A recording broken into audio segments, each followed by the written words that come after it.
Hey everybody, this is PJ Riley from Competition Archery Media. Welcome to the CAM Podcast. I'm in the studio with CAM manager Josh Grine and another special guest who I'll let you introduce. Josh.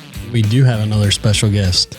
We are joined by the only person to not miss an X at the Vegas shoot and not be crowned champion, Mr. Christopher Perkins. Welcome.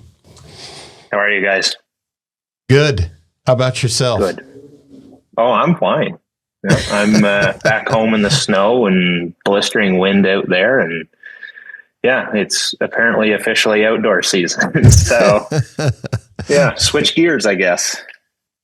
Well, before we jump into this past weekend, which is what we really want to talk about, you've started this year off. You made the shoot ups at the Lancaster Classic, finished fourth place there. Went to indoor nationals. I think you had finished seventh there. You made it to the finals. Yeah. Went to the ASA, rolled into that shoot off, came out with a fifth place finish there, then made it to Vegas, perfect 900, 85 X's. And then what we really want to talk about, that finals. Yeah. I mean, the indoor season has been, super good to me this year. The TRX, I guess not a TRX. Jeez. Title 40 has been treating me well so far. Just getting along with that bow a lot better than my 38. And just hopefully continue to keep it rolling through the rest of the season and into outdoor season. Well, yeah, Chris. So the Vegas shoot off. Well, let's talk first about your 90 arrows. I forget how many X. You obviously shot a 900. And then how many X's? It was a pretty high count. Yeah, 85. So, not super high, but 85. 87 was your previous record, I believe. Yeah. 87. Yep. So, before we get into the finals, talk about that. Everything felt pretty good. Yeah, I was, 300 obviously each day, 29X first day, and then a pair of 28s the last 2 days. Yeah, setup is really good. I knew I had a good setup after Lancaster. Knew I didn't really have to do much tweaking to it. So, I didn't really shoot a lot of arrows before Vegas, to be honest. Might have shot a game or two after the ASA, just to kind of confirm that everything was still good with that bow, because I did shoot a different Title 40 for the ASA. So, I went back to my red Title 40 just to kind of confirm that, like I said, everything was still good for Vegas, and just kind of rolled in and managed the 900 and carried on. How many 900s have you shot at Vegas? Do you know? 6 or 7. 6 or 7. You won once in 2018. Yes, in special fashion. And and then what are your other best finishes? I do have another third. I want to say that was in 2020. I shot a TRX 40 there whenever the TRX 40 come out. So I want to say it was either 2020. Gotcha. All right. So then we get into the finals. And first off, you went to a new venue. Every other time you shot the Vegas finals, you were at the South Point on the big floor. This was a whole different scenario. Tell us about that from the shooter's perspective. Yeah, I thought it was fantastic. We definitely did things quite a bit different this year. At South Point, we would have a separate practice area. So we could shoot, kind of get our zero or whatever. However, this year they did things quite a bit different, and actually quite enjoyed how they did things this year. So we were actually able to go to the venue this year and actually shoot on stage prior to us just walking out there for the first practice end and kind of zeroing those first 3 arrows. We were actually given an opportunity to go out there, shoot 4 ends of practice, kind of get used to the lighting, kind of get used to, how we're moving around on stage. Cause we shot 2 lines, which I believe is the first ever to do that at a Vegas shoot off, at least for me anyways. So they kind of wanted to get us positioned and kind of how things were going to roll, so that everything was super smooth. And I thoroughly enjoyed shooting up on that stage and how things were, kind of put together. So that was pretty sweet. Yeah, there was 30 in the finals, 29 900s plus the lucky dog, which was a record. 30 is the most they've ever had there. And I think on the stage they were able to get 10 bales. I think that was the number I counted, which at most would be 20 shooting a single line. So they split you up because I think last year was 31. Oh, was it? Okay, I thought I think and that might be 31 counting lucky dog. So gotcha. 30 900s last year, if I'm not mistaken. Gotcha. So then we get into the finals or the shoot off. You start shooting, and right away you're hitting X's from the get go. Yeah, I mean, we get, our one end of practice, and then we go into just regular scoring. So Big Ten counts first in, and then every round after that is X is your 10. So, which it's always been run like that. So then, we went, I don't know, 13, 14 ends or something like that. I think we went 13 ends and then made the transition from X to inside out X. Yeah. And that went 2 ends or 3 ends? So he shot the 14th and hit it. 15th then is when he got knocked out, and 16th was when the winner was declared. Yeah. Yeah. So that's where things get interesting. The switch to inside out scoring. That was new this year. Tell us about that, because I'm sitting back there. I didn't know about that. Not that I should know about it, but what I did notice was only one person up there had skinny arrows, which from NFA indoor nationals, we're used to seeing most people switching to skinny arrows when it goes to inside out scoring. Of course, that's a bigger ring, but I would have expected certainly to see you pulling out some X10s of some sort. Yeah, I mean, like I didn't hear about it until we had the bus ride over, that it was in the rules. I don't know if I don't even know if I would have switched to skinnies at that point. I had quite a bit of confidence in the setup I was shooting. Obviously 27s is not an easy thing to shoot inside out an X, but it is doable. I mean, it's a situation where you're super comfortable with what you have, and to completely change that dynamic feel from an indoor arrow to an outdoor arrow, it changes a lot more than what people think. And for me, I don't think I would have switched regardless if, I knew a week in advance that, that was a possibility that they could do that. We certainly saw. I mean, we certainly saw with Matthias that he did switch and it didn't work for him. He just posted today. He, doesn't regret that. He might have regretted if he didn't do it. But as you mentioned, it's not as simple as you said. Yeah, I mean, it's risk for reward at that point. Like I said, he was in the groove of shooting 27s. And then obviously going to a skinny, it completely changes the entire feel of the system. You go from an arrow that's, close to 700 grains, and then you go to an arrow that's half that. Well, I mean, it plays a lot more than just how the bow reacts and feels. You've now eliminated, almost an ounce of weight in just an arrow itself. And people don't, I think, factor that in, that, I think an ounce is 420 some grains. And, you cut that off an arrow, it does play a factor in how the bow holds. And my bow has always held better with a 27-12 than it has, with a skinny arrow. And, that certainly plays a factor. And yeah, I mean, he certainly took a risk there, and unfortunately it didn't pan out. with inside out with 27s, is that, like you said, that's not easy to do.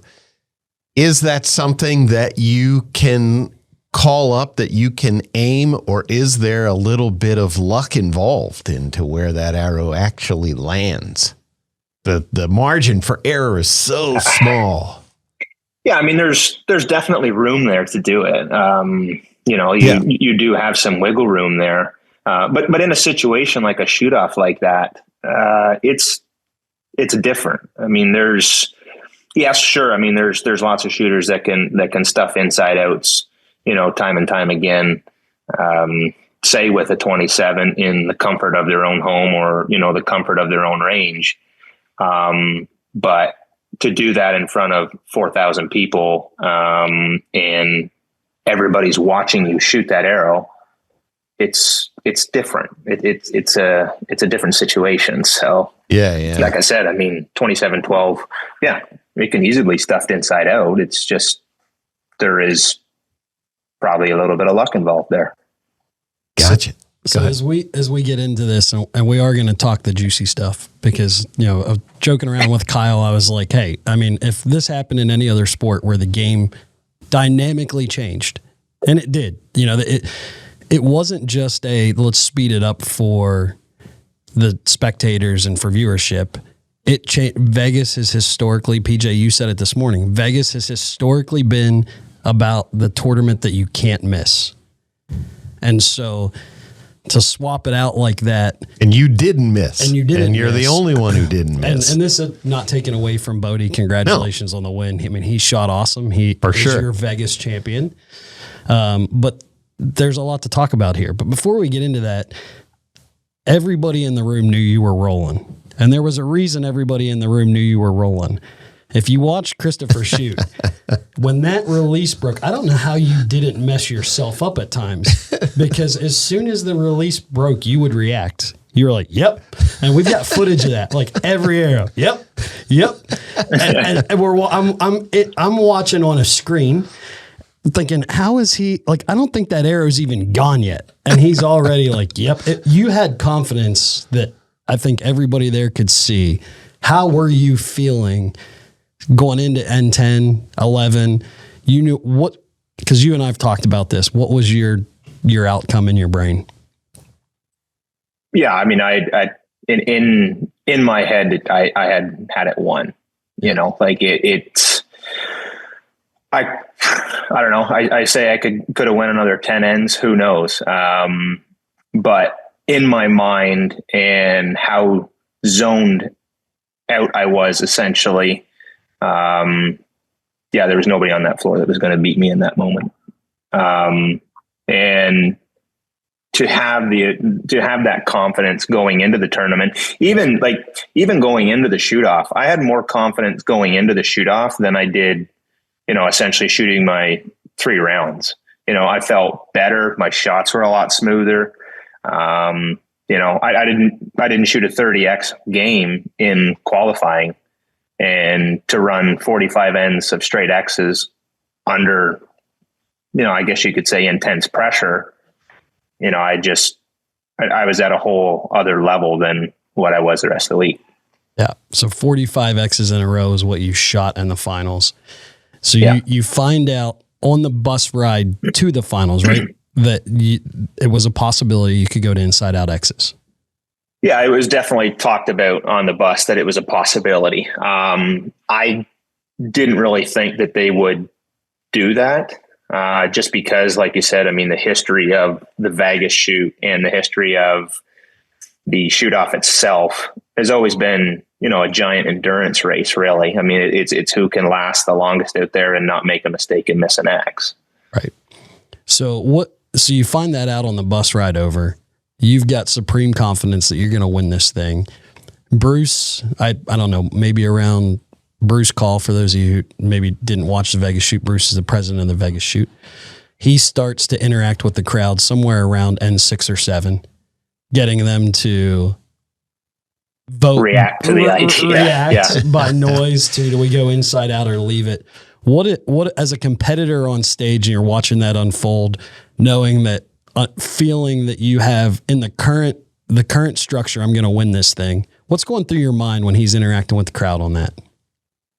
I mean, I said to him like numerous times, I said, well, if you're going to threaten to do it, you might better just do it now. Don't wait, another 5 ends to just, throw it at us. Do it and do it now if that's what you want.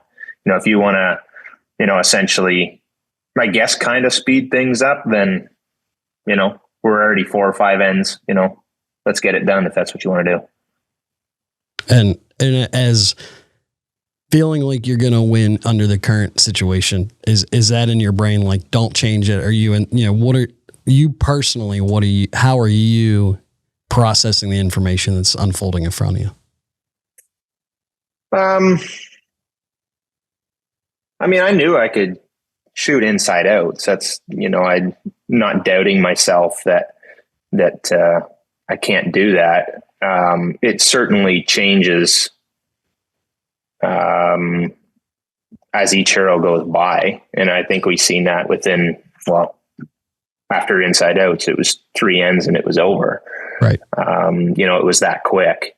I can't speculate on how many ends we could have gone if we had just kept it the same. The 3 of us could have shot another 30 ends. I don't know. You can still be there shooting.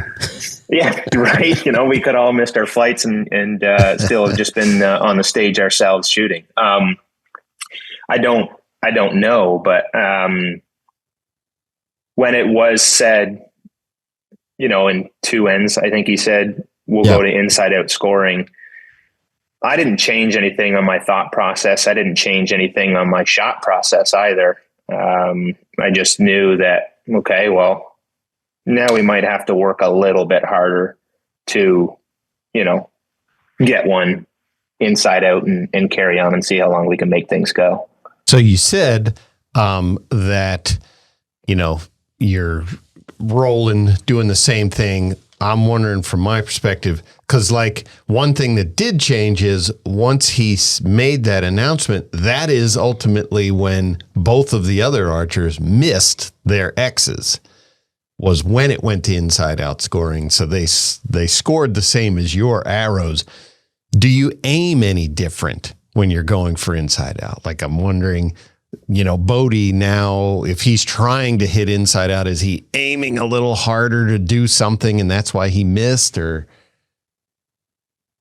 for me, I don't know if I aim any differently trying to shoot it inside out than I do just trying to hit it. You might be a little bit more hyper focused, if you want to say it that way, to sink an inside out, but I'm not changing anything on my shot process. I'm not changing anything on my timing to make that happen.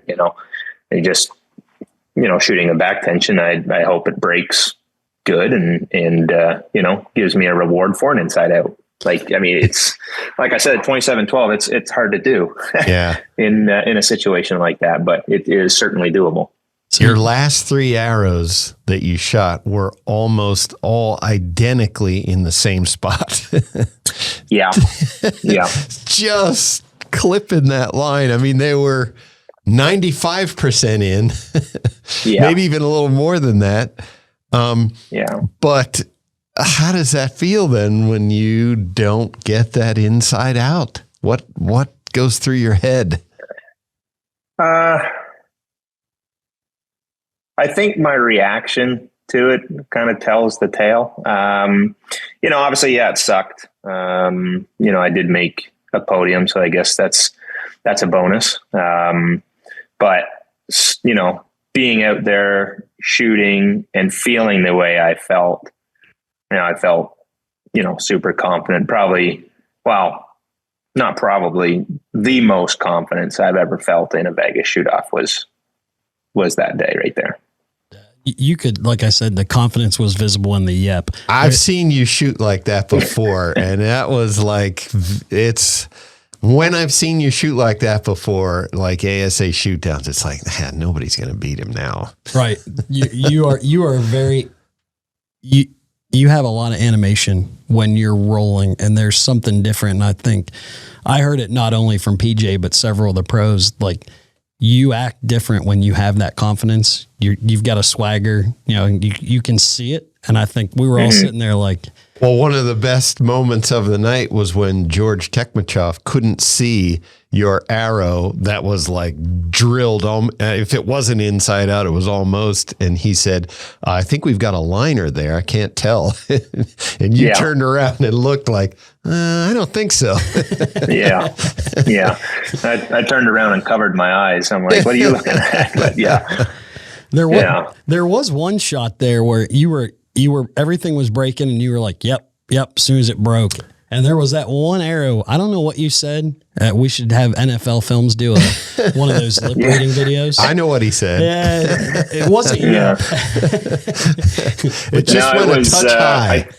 I think I remember what one it is, and I probably said get up because it probably dipped low and fired. But I think from one text that I got, I think people in the stadium took it a little bit differently than I definitely get up, did. But now that you're saying that you said get up, yes, I thought you said something different. That could have matched that.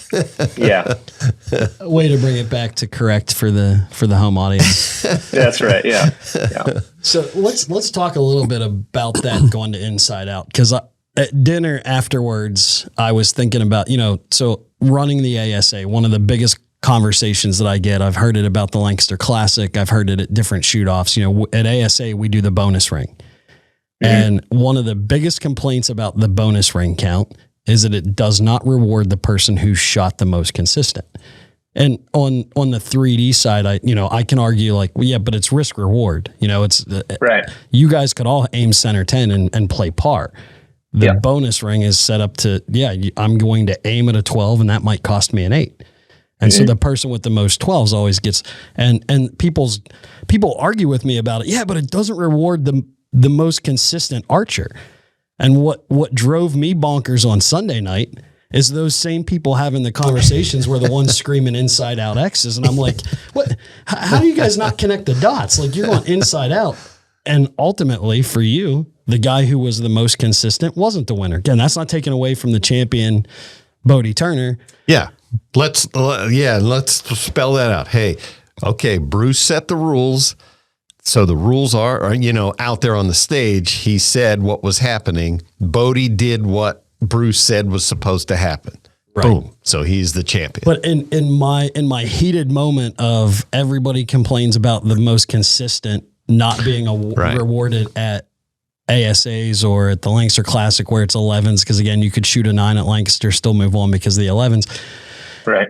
And they embraced that at Vegas, and it made me scratch my head and ultimately ask you the question this morning, like how could that have played out differently where the guy who misses an X doesn't win? And what are your thoughts on that? How, if you could, Christopher Perkins, write the rules to, okay, for viewership, because that's ultimately what it's about. It's got to be more exciting.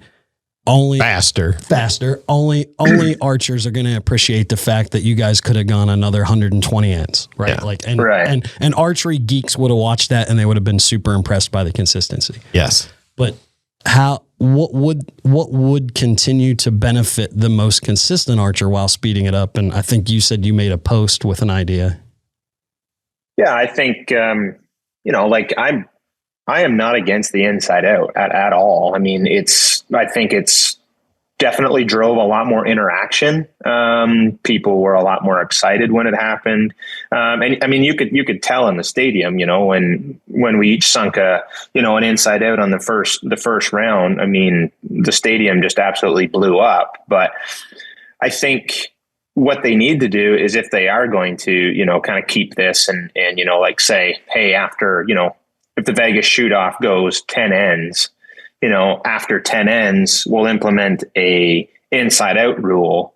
But the inside out will reward to, as a +1. So basically an 11, and still continuing to keep your X's as 10s. And then obviously your big 10 is, a 9 that doesn't count. I think that's the best way to do it, in my opinion, if this is something that is going to be set in stone and continue moving forward. Because that would then eliminate the possibility of, you cutting a line, or technically, it could have gone out to a big 9. Like someone could have completely missed the 10 ring and still scored the same as you, cutting the line of the X. Yeah, and like I said, I mean, going to inside out, I think the best way to do that is score it as an inside out, an 11. So yeah, I don't know. I mean, it's definitely food for thought. I don't know if it will be something that they continue to do moving forward, but I think that would be a great idea. Yeah. Keep the reward for not missing the X. Right. It's a 10. In case that comes into play, which it did ultimately. Right. Yeah, I mean, I think that's really the only way to do it. I mean, it was cool how they did things. And like I had said earlier, that it definitely got people a lot more engaged with the shooting. I mean, you could definitely tell that the viewership and people were kind of, I don't know, like, I think it was, like you said, it was switched on N13, but even before that, when it was Nico, Bodie, Mikey, Matthias, and myself, I mean, going to individual arrow shooting, you could tell that, we would hit a 10, everybody would hit a 10 and, we'd get to do it all over again. That, the claps were kind of minuscule and the people were just kind of like, okay, well, here we go again, And so when they did implement, the inside outs, then, the whole audience started to interact with the shooters and definitely gave off a more engaged vibe. Yeah, because I will say I agree with conceptually what Bruce was trying to do, especially from us broadcasting and producing. Yeah. There is an element of the show there. It just to speed it up, get people more excited. At the Lancaster Archery Classic, we added the 12 ring. Right. Specifically to up the excitement factor. Risk reward. Yeah, I mean, it's essentially the same thing. I mean, it's a risk for reward. And yeah, you take that chance. Well, what has the reception been like? I'm sure you're getting a lot of feedback on both sides of probably most people who are reaching out to you are saying, oh man, you got robbed. I mean, there's the odd post on there in regards to that. Most is obviously congratulations on a podium finish and, obviously, getting any podium finish, especially what, we consider the Super Bowl of archery, obviously I'm happy. But obviously, I'm disappointed at the same time. But it's just how things changed in order to essentially speed things up and get people more engaged. It was interesting. It was different. I had a lot of buddies that were in the shoot off too. I mean, kind of come up to me right after I had gone out and just said, it's not really how we wanted things to turn out. And, at the end of the day, it is what it is. We'll move on and we'll, hopefully chase that moment again for next year. Yeah. Well, I do have a question because PJ wanted to know how people react. I want to know what the reception was like at home because I happen to know that fiance of yours is pretty critical of you in shoot downs. You were telling me about her lighting into you after the Foley shoot down. I'm very curious what her response was. Yeah, I mean, she obviously super, super happy for me and super proud of, me getting a podium finish. I didn't get the lecture that I got for the ASA one. That's for sure. I mean, there wasn't anything I could do differently, and I wouldn't change anything differently than what I did out there. Inside outs, like I had said earlier, is a lot of it is luck, and unfortunately, in my last end, I never did get lucky on one or two, and ultimately that was my finish. Let's talk about something else too with the inside outs. What do you think about inside outs, going to inside outs on those bales too? They're tough. I mean, we definitely get some kicks. We definitely get some funky arrow impacts with them. And so that certainly plays a factor. I think years prior, or I guess years past, they used to put on a piece of foam on the front of those targets. And I don't really know if that would, it would certainly help on, how the arrow impacts and that it does go in, perfectly straight. But yeah, I mean, it's just, hopefully you hang your target in a good spot and you don't get a bad kick. From where I was sitting, I think it was Matthias's target that just looked like it was kind of not perfectly flat. I think, Wiener's there. His arrows almost kicked every single time when we first started to shoot off. It was super weird. Like they definitely had some shift when they hit the bag, but I mean the targets are soft enough that you don't see it too often, but it definitely does play a factor if you're going to start playing a game of inside out. Inside out. I mean, you need that thing to stay going. Yeah. It's Vegas, baby. The odds are never in your favor. House always wins. Yeah, Christopher. So after something like that, obviously you're disappointed.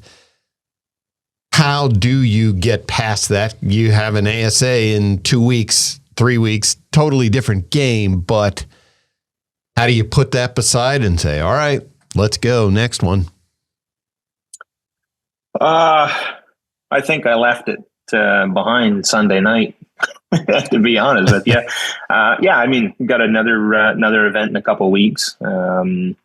Hopefully make the shoot down for that, and kind of put everything else behind you and carry on. I've never been one to kind of stick with one. Obviously, that's going to kind of be a tough one to swallow for a bit, but honestly, it's in the past. I can't change the outcome now. And like I said, we'll look forward to 2026 and, hopefully do the same thing over. Is there something just a little bit better? Is there something that you attribute to? Obviously, you've been one of the top shooters for a long time. But this year, it seems like, bam, you're starting the year on such a high note. Is there something you attribute that to? Or yeah, he's getting not married. Really. He's getting married this year and has to pay the bills. Yeah, right. I'm broke. It's not really. I mean, I felt like I was shooting really good last year. I was just a little hard-headed on certain setups, and I wanted certain things to work. And, going from the TRX to the titles, completely different system, completely different setups. And what had worked in the past, I really wanted to work on that platform. And, unfortunately, it just didn't. And so, towards the end of the year, it was kind of like, okay, well, it's not going to work no matter how many ways you address it or try and, make it work. It's not going to happen. So coming into this year, I knew, all right, well, we're going to start on a clean slate, and, we're going to figure out what these bows like and what these bows don't like. I kind of had a good idea what they don't like from last year, but, and yeah, I mean, I didn't change anything, form wise. I didn't change anything in shot process or anything like that. I think, just having a full year of intel on what the bows like and don't like. What do you mean by that? Like what did you work with? Arrows? Yeah, strictly? Like certain setup. Yeah, certain bows, certain cam systems are going to like, a certain arrow build, mainly spine. I mean, I think it plays a bigger factor than what some say. I have found the titles obviously like a weaker spine, and it might be just my shooting form, like how, my shot process and whatnot. What works for me may not work for others. And I find, out of the title, a softer arrow is definitely more forgiving for me and mitigates my mistakes. And yeah, I mean, it's just kind of what I have found out over the year last year. I think you had mentioned to me you did something with draw length too. Went back to a specific draw length or went to it. I forget what you had said. Yeah, I mean, last year I had kind of shortened my draw length a little bit to kind of stand up a little straighter. My form is certainly not textbook, but it works for me, and I'm able to repeat that process time and time again. I try to change some things to physically look better, I guess. I don't really know, or you to had be the Perkins more textbook. Yeah, you had the Perkins lean there in Vegas. Yeah, and so it just didn't work for me, and so I was, able to kind of go back to my roots, lengthen it out a little bit, and kind of lean into it, I guess you could say.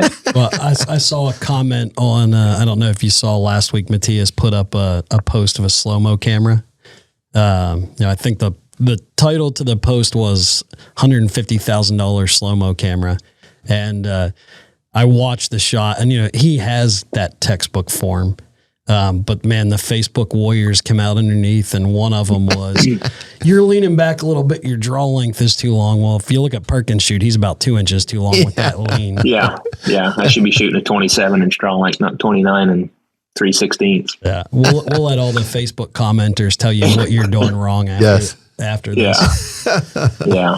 They'll have you fixed up perfect before next year. Yeah. I mean, I should be good to go for Fort Benning. just stand up straight, shorten the draw length. Yeah. I'll throw a different module on there and see how it works.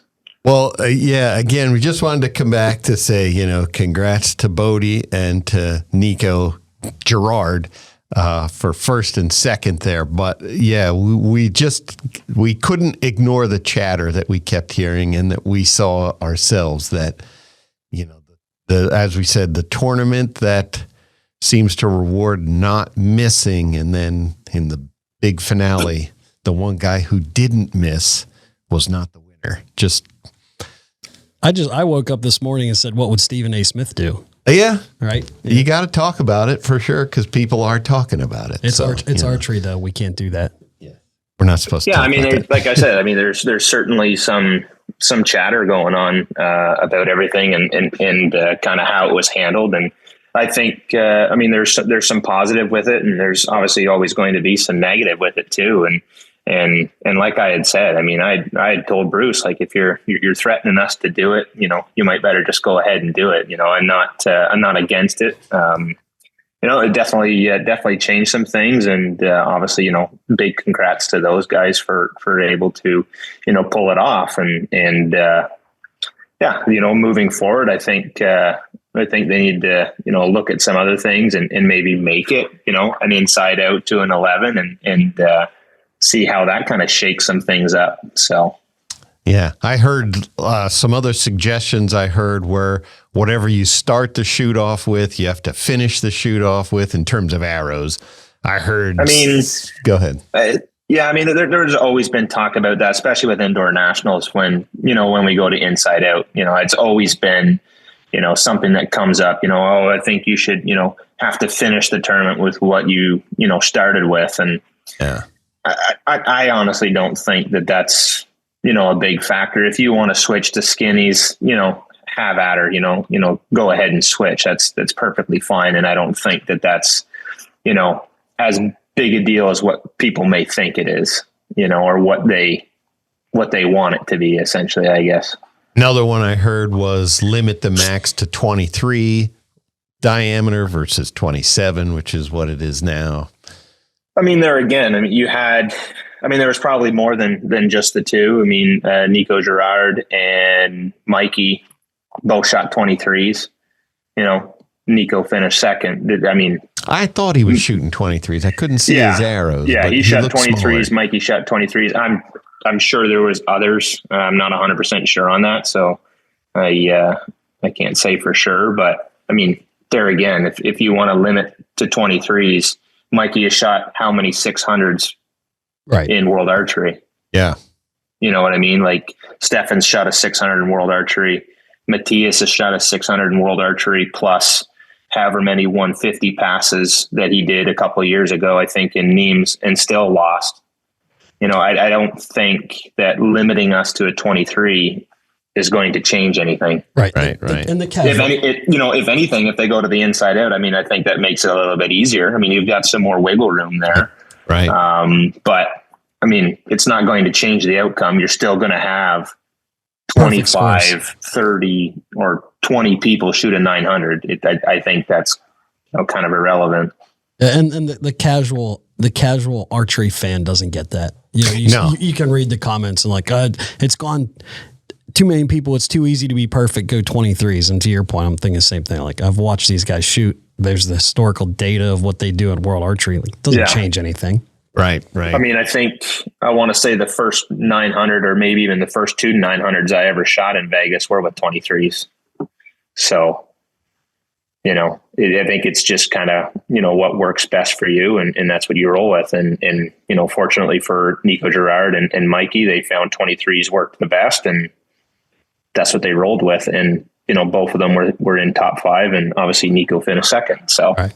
And then you have Bodie Turner with the Genesis a couple weeks before Vegas shooting a 30x 300 with a Genesis bow. I mean, yeah, exactly. You can change the roles and equipment for these guys. It doesn't change anything.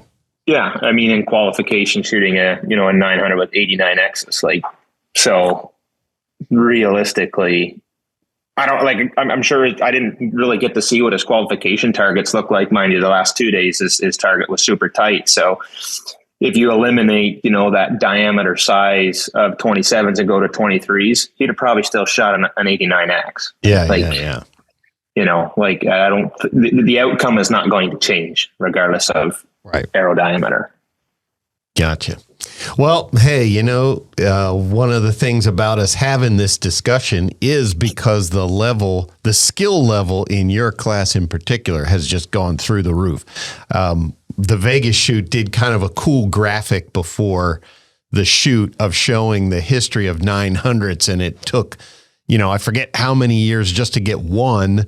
And then there'd be a gap of several years before someone shot another one. And here, but the last couple years, it's like, holy cow, they're getting 15, 20, 30, just the number keeps going up of you guys who are able to do what used to be impossible. Yeah. I mean, it's the level of competition has certainly skyrocketed in the last couple of years. And even when I first started shooting on the pro side, which is now 14 years ago. Ooh.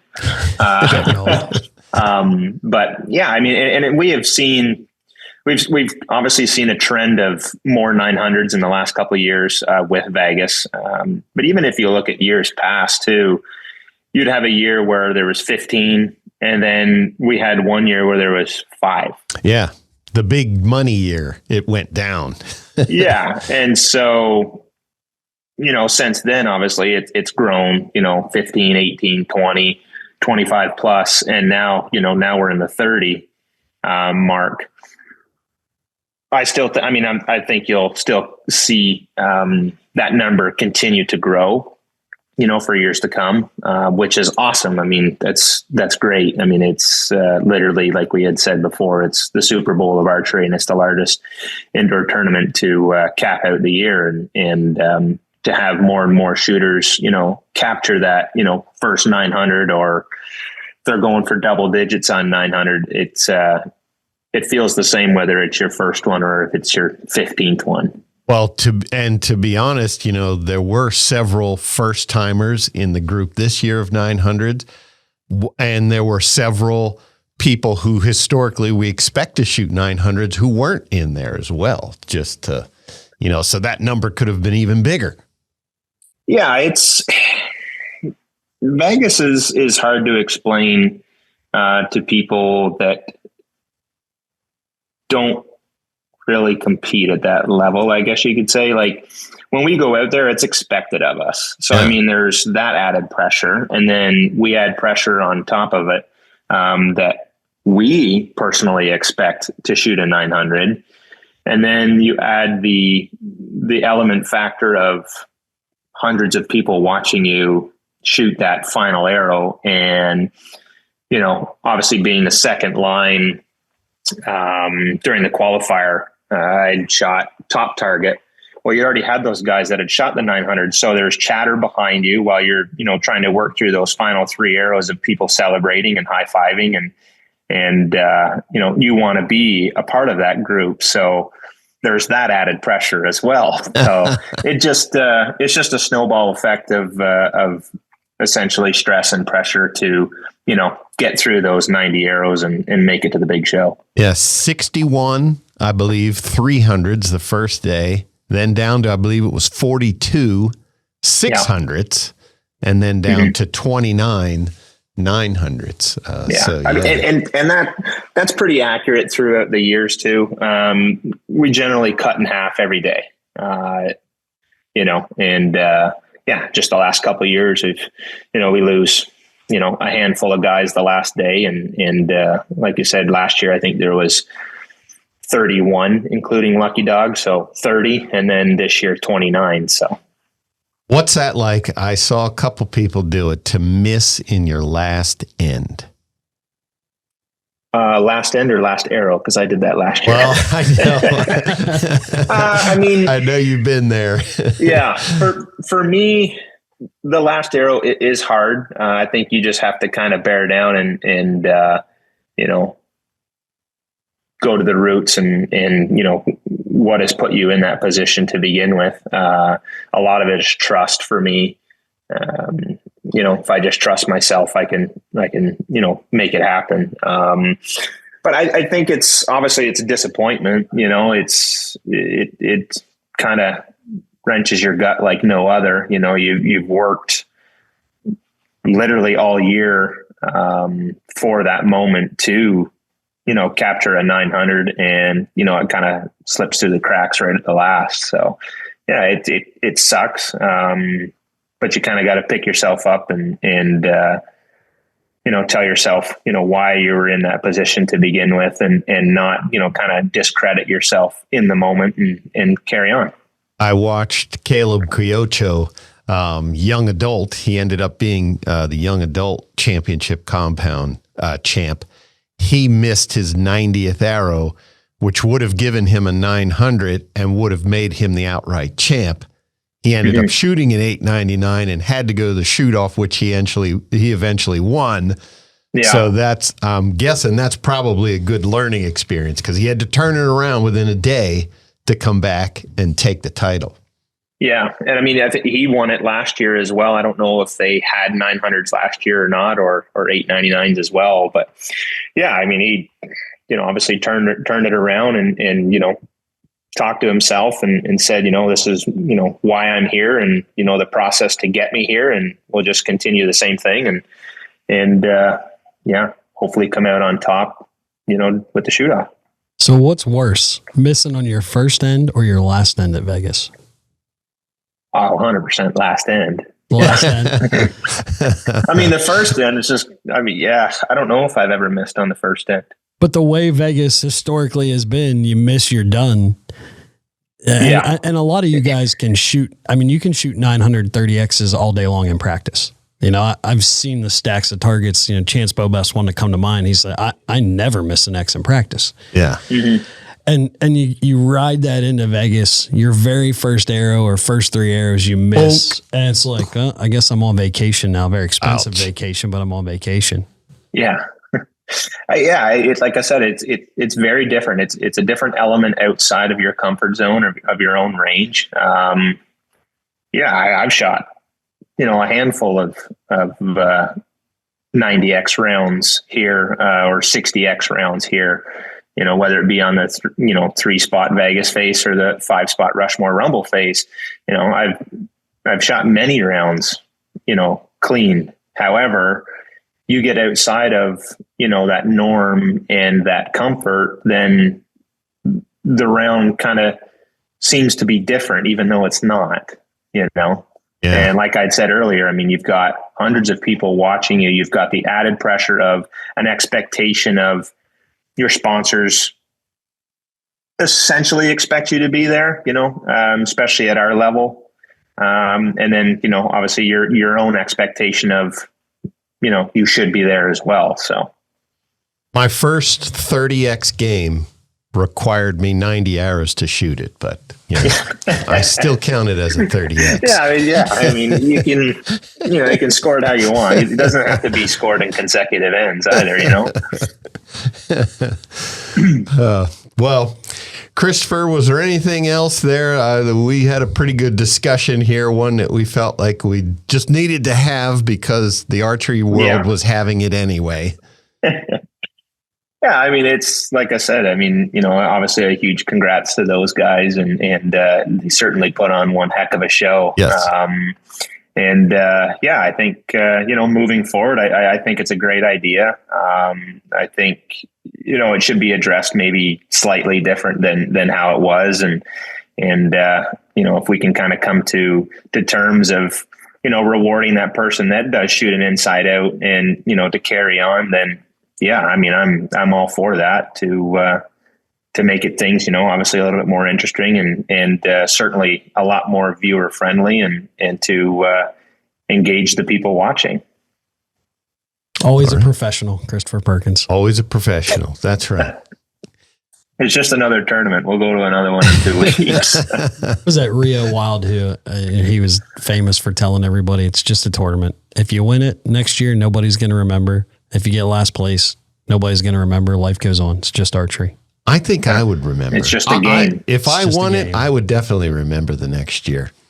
Yeah. If I won it, we all would. I mean, we'd be die. interviewing you then. Yeah. I mean, it's a game. I mean, we all enjoy playing it, and it's definitely cool to see, different people have success in their own ways, and also to see, obviously people have continued success over the years. All right. Christopher Perkins, Josh Grang, thanks for being here. You folks at home, thanks for you being here. Competition Archery Media Podcast. You can find it on all the platforms where you find your favorite podcasts.